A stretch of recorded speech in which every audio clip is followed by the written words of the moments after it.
প্রধান উপদেষ্টা ঘোষিত সময়ই হবে নির্বাচন বললেন আসিফ নজরুল। দুদক ও ইসি সংস্কার নিয়ে 2 মাসের মধ্যেই আইন। আন্তর্জাতিক মানে নির্বাচন করতে 4 মিলিয়ন ইউরো দেবে ইইউ। সিইসির সাথে বৈঠকে জানালেন রাষ্ট্রদূত মাইকেল মিলার।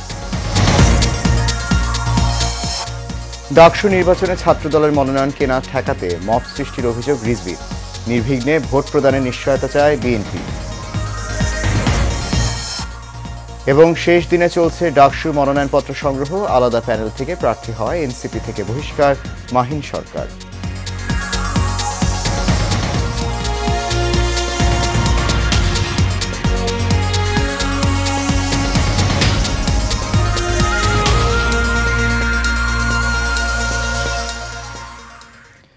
সবাইকে স্বাগত জানাচ্ছি এশিয়ান নিউজে। আপনাদের সাথে আছি আমি সৈয়দ মাহিউজ্জামান মুখর। শুনছেন বিআরবি কেবল ইন্ডাস্ট্রিজ লিমিটেড সংবাদ শিরোনাম। যাচ্ছে পুরো খবরে। আগামী জাতীয় সংসদ নির্বাচন নিয়ে প্রধান উপদেষ্টার ঘোষিত সময় থেকে পিছিয়ে আসার কোনো সুযোগ নেই। নির্ধারিত সময়ে ভোট সম্পন্নের ব্যাপারে সরকার দৃঢ় প্রতিজ্ঞ, এ মন্তব্য করেছেন আইন উপদেষ্টা ডক্টর আসিফ নজরুল। আজ সচিবালয়ে সাংবাদিকদের প্রশ্ন জবাবে তিনি এমন মন্তব্য করেন। আসিফ নজরুল জানান, রাজনৈতিক দলগুলোর গুণগত মান পরিবর্তন হয়নি, এ কারণেই তারা রাজনৈতিক সুরে নানা বক্তব্য রাখছে। দুদক ও ইসি সংস্কারে যেসব সুপারিশ এসেছে এ বিষয়ে 2-1 মাসের মধ্যেই আইন প্রণয়ন হবে। আজ থেকে এ নিয়ে কাজ শুরু হচ্ছে বলে জানান আইন উপদেষ্টা। বাংলাদেশে আন্তর্জাতিক মানের নির্বাচন আয়োজনের লক্ষ্যে 4 মিলিয়ন ইউরো সহায়তা দেবে ইউরোপীয় ইউনিয়ন। আজ রাজধানীর আগারগাঁওয়ে নির্বাচন কমিশন ভবনে প্রধান নির্বাচন কমিশনার এএমএম নাসির উদ্দিনের সঙ্গে বৈঠক শেষে কথা বলেন বাংলাদেশে নিযুক্ত ইইউ রাষ্ট্রদূত মাইকেল মিলার। তিনি বলেন, বাংলাদেশের নির্বাচন পর্যবেক্ষণ করবে ইইউ। সেপ্টেম্বরে একটি দল বাংলাদেশে আসবে। গণতন্ত্রের সঙ্গে সবসময় ইইউ আছে বলেও জানান মাইকেল মিলার। এর আগে বেলা 11টায় ইইউর 6 সদস্যের একটি প্রতিনিধি দল সিইসির সঙ্গে বৈঠকে বসে।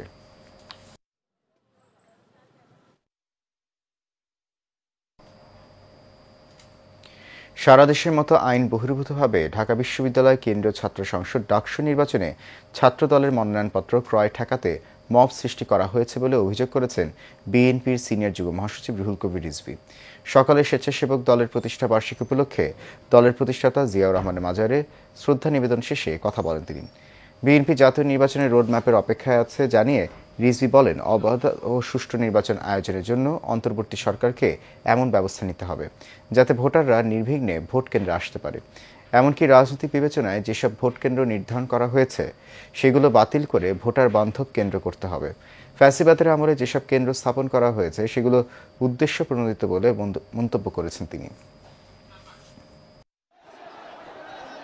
আমি মনে করি যে ভোটারদের মধ্যে আস্থা আসবে এবং ভোটাররা ভোট কেন্দ্রে যাবে। প্রায় 17 বছর পর তারা নির্বিঘ্নে নিরাপত্তার সাথে ভোট কেন্দ্রে যাবে। সেই ব্যবস্থা, সেই পরিবেশ নির্বাচন কমিশনকে তৈরি করতে হবে। ঢাকা বিশ্ববিদ্যালয় কেন্দ্রীয় ছাত্র সংসদ ডাকসু ও হল সংসদ নির্বাচনের মনোনয়নপত্র সংগ্রহের সময় 1 দিন বাড়ানো হয়েছে। এর পাশাপাশি মনোনয়নপত্র জমা দেওয়ার সময়ও 1 দিন বাড়ানো হয়েছে। ভিড়ের কারণে অনেকেই মনোনয়নপত্র সংগ্রহ করতে না পারায় এই সুযোগ দেওয়া হচ্ছে। গণমাধ্যমে পাঠানো এক বিজ্ঞপ্তিতে কথা জানিয়েছেন ডাকসু ও হল সংসদ নির্বাচন 2025-এর প্রধান রিটার্নিং কর্মকর্তা মোহাম্মদ জসিমউদ্দিন। এর আগের ঘোষণা অনুযায়ী মনোনয়নপত্র সংগ্রহের শেষ দিন ছিল আজ। বিজ্ঞপ্তিতে মনোনয়নপত্র বিতরণ ও গ্রহণের সময় 1 দিন করে বাড়িয়ে যথাক্রমে 19 আগস্ট বিকেল 5টা এবং 20 আগস্ট বিকেল 5টা করা হয়। ইতিমধ্যে ডাকসু নির্বাচনে বিভিন্ন পদে প্রতিদ্বন্দ্বিতার জন্য মোট 565 জন মনোনয়নপত্র সংগ্রহ করেছেন। আর 18টি হলে বিভিন্ন পদে মোট 1226 জন শিক্ষার্থী মনোনয়নপত্র নিয়েছেন। ঢাকা বিশ্ববিদ্যালয় কেন্দ্রীয় ছাত্র সংসদ ডাকসু নির্বাচনে একটি স্বতন্ত্র প্যানেল থেকে জিএস পদে প্রার্থী হয়েছেন জাতীয় নাগরিক পার্টি এনসিপির নেতা মাহিন সরকার। এরপর গুরুতর শৃঙ্খলা ভঙ্গের অভিযোগে তাকে দল থেকে বহিষ্কার করা হয়েছে। এমন সিদ্ধান্তের কারণ হিসেবে দলটি বলছে, প্রার্থিতা ঘোষণার আগে মাহিন এনসিপির আহ্বায়ক নাহিদ ইসলাম ও সদস্য সচিব আক্তার হোসেনের অনুমতি নেননি। সোমবার দুপুরে ডিইউ ফার্স্ট নামে একটি স্বতন্ত্র প্যানেল থেকে ডাকসুর কেন্দ্রীয় সংসদের জিএস পদে প্রার্থী হওয়ার ঘোষণা দেন মাহিন সরকার। রাত 11টার দিকে এক সংবাদ বিজ্ঞপ্তিতে মাহিনকে বহিষ্কার করার কথা জানায় এনসিপি। এনসিপির যুগ্ম সদস্য সচিব সালেউদ্দিন সিফাতের পাঠানো ওই সংবাদ বিজ্ঞপ্তিতে বলা হয়, এই বহিষ্কারাদেশ আজ থেকে কার্যকর হবে এবং পরবর্তী নির্দেশ না দেওয়া পর্যন্ত বহাল থাকবে। বহুল আলোচিত ২১ আগস্ট গ্রেনেড হামলা মামলায় যাবজ্জীবন কারাদণ্ডপ্রাপ্ত তারেক রহমান ও মৃত্যুদণ্ডপ্রাপ্ত সাবেক স্বরাষ্ট্র প্রতিমন্ত্রী লুৎফুজ্জামান বাবর সহ সব আসামি খালাসের রায়ের বিরুদ্ধে রাষ্ট্রপক্ষের করা আপিল আগামীকাল পর্যন্ত মুলতবি করেছেন আপিল বিভাগ। প্রধান বিচারপতি সৈয়দ রিফাত আহমেদের নেতৃত্বাধীন ৬ সদস্যের আপিল বিভাগ এই আদেশ দেন। আজ তৃতীয় দিনের শুনানি হয়। রাষ্ট্রপক্ষের শুনানি শেষে আসামিপক্ষের শুনানি শুরু হয়। রাষ্ট্রপক্ষে শুনানি করেন deputy attorney general Abdullah Al Mahmud এবং আসামি পক্ষে ছিলেন আইনজীবী এস.এম. শাহজাহান এবং আইনজীবী শিশির মনির। চলতি বছরের ১২ জানুয়ারি বিচারিক আদালতের রায় বাতিল করে ২১ আগস্ট গ্রেনেড হামলা মামলায় মৃত্যুদণ্ডপ্রাপ্ত ১৯ জন এবং যাবজ্জীবন কারাদণ্ডপ্রাপ্ত ১৯ আসামিকে খালাস দিয়ে রায় দেন হাইকোর্ট। এরপর সব আসামির খালাসের বিরুদ্ধে আপিল করে রাষ্ট্রপক্ষ।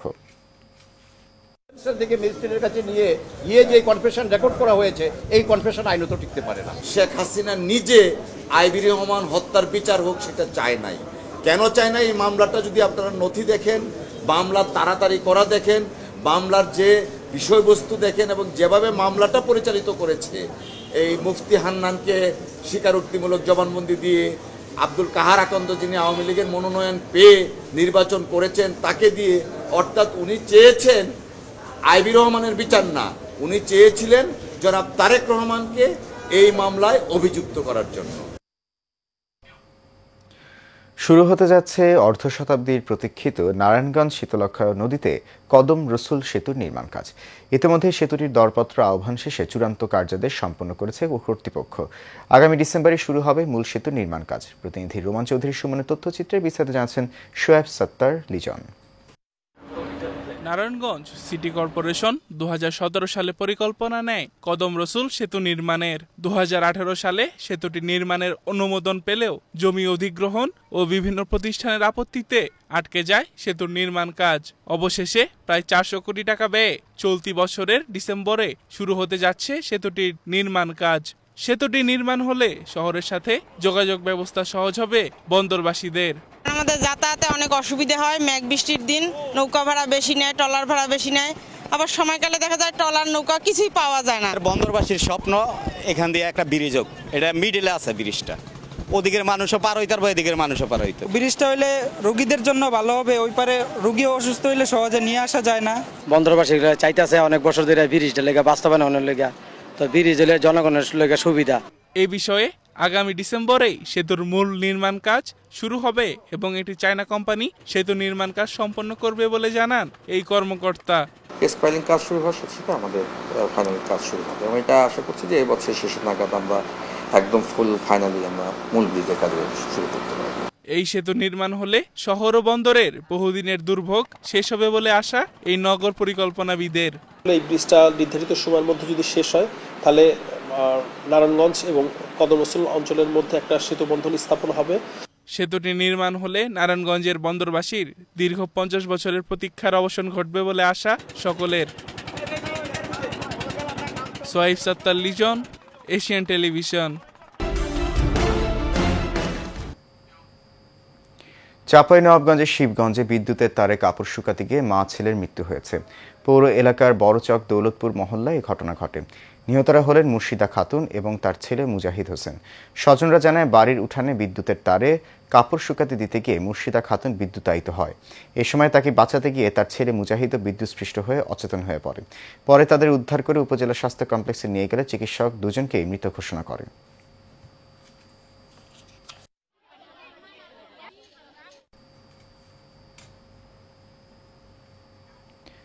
মানিকগঞ্জের সিংগাইরে ১০০ বছরের পুরনো খাল ভরাট করে গড়ে তোলা হয়েছে স্থাপনা। এতে বন্ধ হয়ে গেছে পানি নিষ্কাশন। বিপাকে পড়েছেন চাষি। তাই বিষয়টি তদন্ত করে ব্যবস্থা নেওয়ার আশ্বাস উপজেলা প্রশাসনের। ইমরান হোসেনের তথ্য ছবিতে আরও জানাচ্ছেন শোয়েব সত্তার লিজন।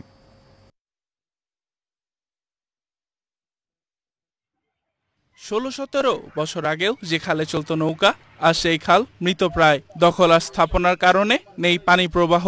মানিকগঞ্জ জেলার সিংগাইর উপজেলার শায়েস্তা ইউনিয়নে শাহরাইল তেঁতুলতলা থেকে আন্দোবাজার মুসলেমাবাদ হয়ে কালীগঙ্গা নদীর সাথে সংযুক্ত নলবৌনার এই খালটির এখন করুণ দশা।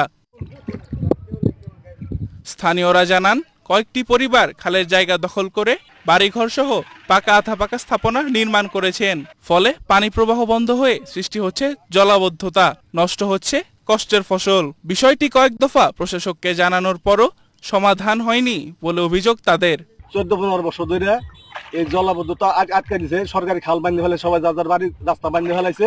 200-300 বাড়ির জমি ধান আবাদ সমান নষ্ট হয়ে যায়, শস্যের বনের না গরিব মানুষ খায় বাঁচবো কি? অনেক অনেক গ্রাস্তে একবারে ভরট করে ফেলাইছে। ভরট করলে পানি আর কোনো বাইরে নেওয়ার কায়দা নাই। এইটা আমি সরকারের কাছে আকুল আবেদন করি, সরকার যেন এটার জন্য উদ্যোগ নেই গাল কাটার জন্য। 16 সালেও 2টা অভিযোগ হয়েছে এবং 9 সালে একটু কাজ চলো, তারপরে আস্তে আস্তে খালি ভরট করার পালিয়ে আছে। এখন যে অবস্থা হয়েছে এই চক জলবদ্ধতা থাকবে 12 মাস। এদিকে খালের জায়গায় ভরাটের বিষয়টি স্বীকার করে সেখানকার বসবাসকারীরা বলছেন সরকার চাইলে ছেড়ে দেবেন জায়গা। আমি নিজে সরকারি জায়গা দেখে আমি নিজে কাঠের বিরুদ্ধে বাড়ি যাতায়াত করছি।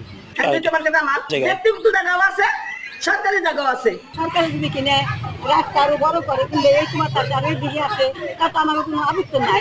10 জনের বাড়ি করছে, তা আগে যদি গলা কাইটে আসে তাই আমি ছেড়ে দিই। অন্যদিকে সিংগাইর উপজেলার সহকারী ভূমি কমিশনার বলেন বিষয়টি তদন্ত করে ব্যবস্থা নেওয়া হবে। আমরা তদন্ত রিপোর্ট পাওয়া সাপেক্ষে এই খালটি কার রিপোর্টপত্র যাচাই বাছাই করা হবে। রেকর্ডপত্র যাচাই যদি সরকারের 1 নম্বর প্রতিনিধিত্ব জমি হয় সেক্ষেত্রে আমরা অবৈধ দখলদারের তালিকা প্রণয়নের ব্যবস্থা গ্রহণ করব। এ বিষয়ে স্থানীয় প্রায় 300-400 কৃষক গণস্বাক্ষর দিয়ে বিভিন্ন সময় প্রশাসনের কাছে লিখিত অভিযোগ দিয়েছেন। Shoaib Sattar Lizon, Asian television. মানিকগঞ্জের সিংগাইরে 1 কোটি টাকা পাওনা আদায়ের দাবিতে সংবাদ সম্মেলন করেছেন সৌদি প্রবাসী ব্যবসায়ী আওলাদ হোসেন ও কয়েকটি পরিবার। তাদের দাবি, একই গ্রামের পলাতক মোহাম্মদ ওয়াসিম মিয়া ব্যবসায়ী আওলাদ হোসেনের বাল্যবন্ধু বাড়ি নির্মাণ করার জন্য 30 লাখ টাকা ঋণ নেন, কিন্তু সেই টাকা না দিয়ে বাড়ি থেকে পালিয়ে যান সে। একইভাবে আরও কয়েকজনের কাছ থেকে মোটা অঙ্কের টাকা ঋণ নিয়েছেন পলাতক ওয়াসিম। এ বিষয়ে অভিযোগ করেও কোনো লাভ হয়নি বলে অভিযোগ করেন তিনি।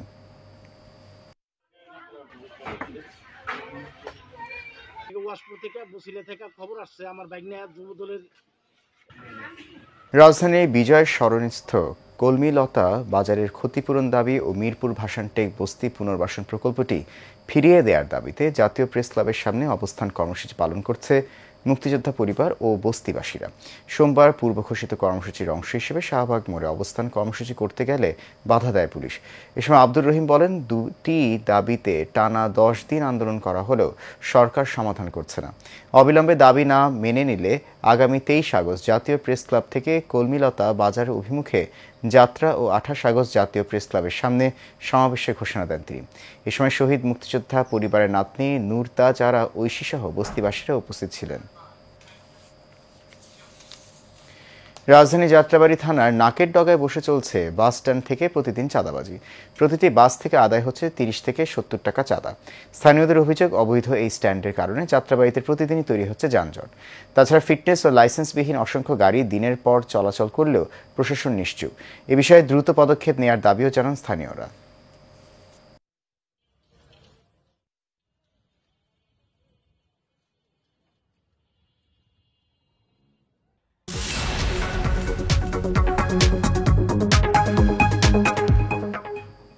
এবার বাণিজ্য সংবাদ।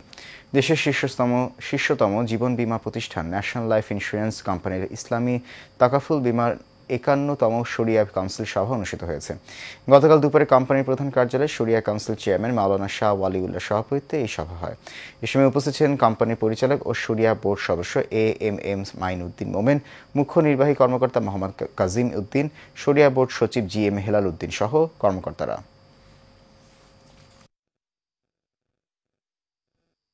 চট্টগ্রামে নবীন মেলা আয়োজিত প্রথম রাফি স্মৃতি টেবিল টেনিস টুর্নামেন্ট শুরু হয়েছে। সাফা আর্কেড কনভেনশন সেন্টারে এর আয়োজন করা হয়। প্রধান অতিথি ছিলেন কর কমিশনার আমিনা ইসলাম। বিশেষ অতিথি ছিলেন রোটারিয়ান ও ডেইলি পিপলস ভিউর সম্পাদক ওসমান গনি মনসুর, ইঞ্জিনিয়ার মতিউর রহমান। সভাপতি হিসেবে উপস্থিত ছিলেন নবীন মেলার সভাপতি জামাল উদ্দিন বাবুল। 15টি স্কুল কলেজে প্রায় 80 জন খেলায় অংশগ্রহণ নেন।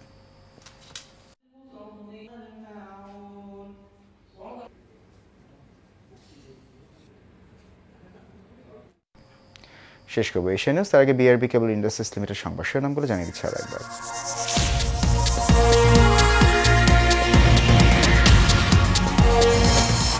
প্রধান উপদেষ্টা ঘোষিত সময় হবে নির্বাচন বললেন আসিফ নজরুল। দুদক ও ইসি সংস্কার নিয়ে 2 মাসের মধ্যেই আইন। আন্তর্জাতিক মানে নির্বাচন করতে 4 মিলিয়ন ইউরো দেবে ইইউ, সিইসির সাথে বৈঠকে জানালেন রাষ্ট্রদূত মাইকেল মিলার। ডাকসু নির্বাচনে ছাত্রদলের মনোনয়ন কেনা ঠেকাতে মব সৃষ্টির অভিযোগ রিজভীর। নির্বিঘ্নে ভোট প্রদানের নিশ্চয়তা চায় বিএনপি। এবং শেষ দিনে চলছে ডাকসুর মনোনয়নপত্র সংগ্রহ। আলাদা প্যানেল থেকে প্রার্থী হওয়ায় এনসিপি থেকে বহিষ্কার মাহিন সরকার।